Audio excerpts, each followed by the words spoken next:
Hello, Princess family. This is Chef Darren McLean, and today we're going to make something quarantine cooking, something very quick, very fun, very easy to make at home. If you want to come with me, and we'll show you a few things here. So this recipe and this dish, all that it requires is a very simple recipe. We're going to make a tagliatelle carbonara. So carbonara requires sort of three things: bacon, eggs, and Parmesan.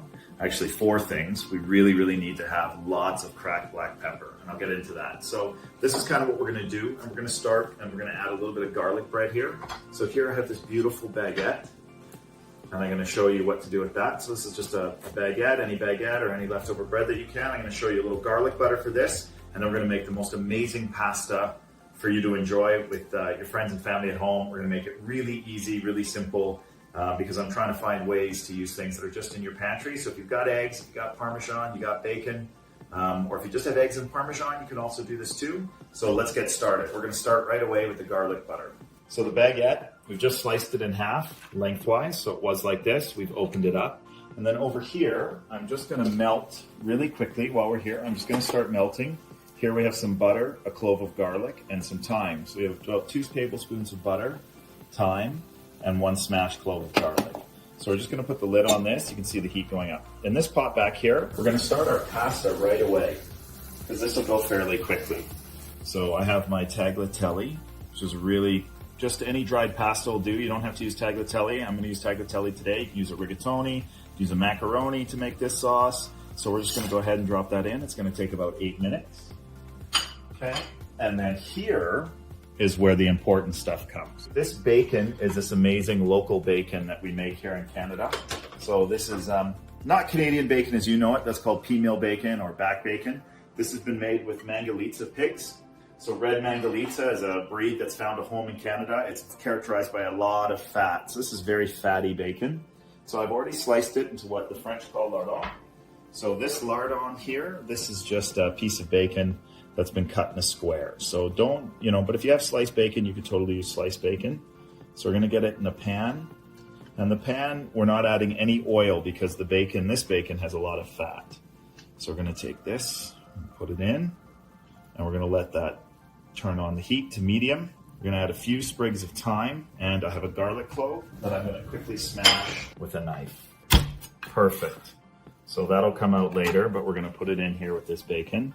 We're going to let it start. Now, our garlic butter is starting to melt. So we don't want it to go all the way. As soon as it melts just a little bit, we're going to put it on our bread here. Here's my melted butter. And I'm just going to coat the baguette a bit with the melted butter. And then we're going to pop this in the oven on broil. And it's okay to throw some of those herbs on there, move them around. You can pick them off afterwards. So you're just basically pre-buttering your baguette. So you're gonna have some nice garlic crusty toast. So very simple. Put that on. I always like to add a little bit of salt and pepper. And that's ready to go. So we're gonna take this now, and very carefully, I have my broil on low. So it'll take about 3 minutes. We're just gonna put that in the oven, close it up. Excellent. Make sure this has a little stir just to break up the noodles a little bit. While we're here, we're just going to let those start breaking up. In my pot of water, I have olive oil, a couple tablespoons of olive oil. And I also have some really copious amounts of salt because I want to season the pasta. I can hear the bacon starting. If you come close, you can see the bacon starting to turn translucent, all that beautiful fat. I actually aged this bacon for almost 4 months after curing it. This bacon is cured with a Japanese product called miso. So while that's searing off and getting ready for a sauce, we're going to start grating our Parmesan. So you want to use a fine grater, the fine side of the cheese grater. You don't want to use the heavy or big side. And we want to get a lot of Parmesan. Now, we're not going to add any extra salt to this pasta because the Parmesan and the bacon are both salty. So really important to remember. Now, I'll talk to you guys a little bit about carbonara. Carbonara is one of my favorite pastas. Its history actually is based in Italy, but carbonara is from originally when the American GIs came over. This is a product of World War II. They brought with them bacon and eggs, No matter what, Italians will find Parmesan, and because there was no other spices, they started using black pepper. So the carbone and carbonara means like black, burnt, that's from all the pepper. So it's really important to have a lot of pepper. So we're gonna take our pepper milk and we're gonna start cracking. And you'll notice it's like lots of pepper because you have Parmesan and you have eggs that are your emulsifiers here to make the sauce. So you're gonna have some really, you need that pepper to cut through. So let's stir this up. So you really do want this bacon to cook down.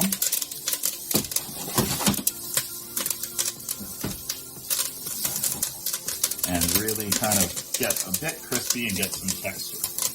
Okay? You can see the bacon here is starting to brown a bit. So you want it to get nice and brown. Okay, so we're almost there. You hear that spiking, that pepper popping? That's actually the thyme leaves cooking really quickly. All right, let's check our pasta now. Not quite there. The best way to check pasta is to taste it, but I can tell that needs still a few more minutes. So it's pretty cool. This is a recipe you can do in a few minutes. Let's look and see what's happening with our toast. It's starting to crisp up. You can see it crisping up, but it's still a bit soft on top. So we're gonna go back to our bacon. All right. So I'm not going to strain any of the fat off this bacon. I want all that beautiful flavor. But I am going to turn the heat off for a second and move this bacon off the heat because it's getting nice and golden. You can see that? So golden, so beautiful. What I am going to add is because when you cook herbs and you cook pepper or thyme, you kind of cook some of the flavor out of it. You change the flavor out of it. So I'm going to add a lot more pepper here. So don't be shy with that pepper if you like it. I mean, if you don't like black pepper, this is not a dish for you, but if you're like me and you love it, and I'm going to add it so I get a little of that fresh pepper flavor. I've got some already ground pepper I'm going to add to my eggs. Now this is the tricky part and the part you have to remember. Carbonara waits for no one. It has to be plated and eaten super quickly. So I've got my plates here, and now we're going to start getting ready to make this sauce. So the pasta's not quite cooked, but if you come here, I don't want my bacon to break down anymore. Okay, I'm going to scoop out my garlic. You can leave it in if you want, but I'm going to take it out. I'm going to take out my thyme. And to stop the cooking of the bacon, I'm going to take a bit of this pasta water. Okay, be careful if it gets a little bit up. And this is going to help emulsify the sauce. Okay, now, turn your heat back on to medium. And we're going to check our pasta. We're going to give it a taste. Al dente. I like my pasta with a bit of chew. It just depends. So now we're going to take it. We're going to add our pasta to the pot. I like to use dry pasta because it's forgiving. You can use fresh pasta as well. Again, this sauce is just made by taking pasta water, eggs, and Parmesan and stirring it up really quickly. And if it starts to get too thick, you add a little more pasta water. So I like it a little looser. I don't want it to be too thick. So this is not the sauce. Okay, awesome. Now we're gonna add a little bit more pasta water. Now here's the fun part. You can do this with your kids, or you can just do it by yourself. You take our Parmesan. I always grab a fork. I like to do this with a fork. And in this amount of pasta, I'm gonna do 2 eggs, 3 eggs, okay? And now you stir. You vigorously stir, stir. Work out. None of us have worked out or been to a gym or done anything since this COVID has started. Now, you see how beautiful and thick that is? The eggs are cooking and melting with the Parmesan, but it's gonna get thick really fast. You can see how it's starting to get a little bit thick? No problem. That's why we save our pasta water. Let's add a little bit more pasta water here. Okay. So now we're gonna pull our toast out, looking beautiful. You know what'd be super good on this toast? Maybe just a little Parmesan. Why not? Okay, we have our toast here. Cut ourselves a couple pieces. 1, 2, there we go. All right, let's plate our pasta. If you can, scoop it around. If not, And just put it in the center of the plate. Add a little bit more pasta here. Add a little bit more there. Nice and saucy. Super easy, rustic, nothing fancy here. Just a really delicious, comforting, rich thing of pasta. Now remember I said black pepper? I wasn't kidding about the pepper. So here we go. A little more pepper. Let's grab that garlic toast. If you want to get a little fancy, you can add just a touch. We'll take your thyme sprig and pull the opposite way, and then we'll just add a touch of fresh thyme. And that is how you make carbonara in like 10 minutes.